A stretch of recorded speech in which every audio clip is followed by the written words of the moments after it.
Welcome to video 15 in our study Uninvited by Lysa TerKeurst. In our past videos, we have been talking about the fullness of God. And with the fullness of God, we are free to let humans be fickle, fragile, and forgetful. The peace of our souls, anchored in the fullness of Christ, doesn't rise and fall with unpredictable situations. But how do we get that peace? How do we drop anchor in the fullness of Christ? Well, Lysa says in her book on page 63, she says, if we become enamored with something in this world that we think offers better fullness than God, we will make room for it. We leak out his fullness to make room for something else that we want to chase. At some point, every one of those fake filling fullness things, at some point, every one of those will reveal its absolute inability to keep us full.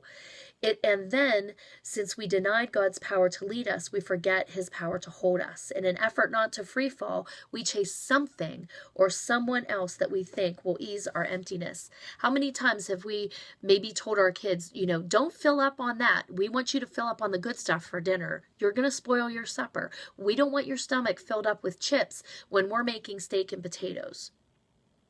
It's the same thing with our souls. If we fill up on things that are not healthy, that are not truly filling, we are pushing out the room that we have to be in the fullness of Christ.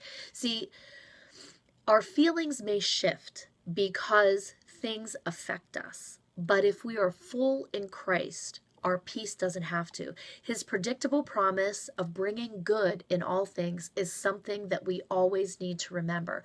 Bringing good in all things, that concept, that promise is sustaining to us.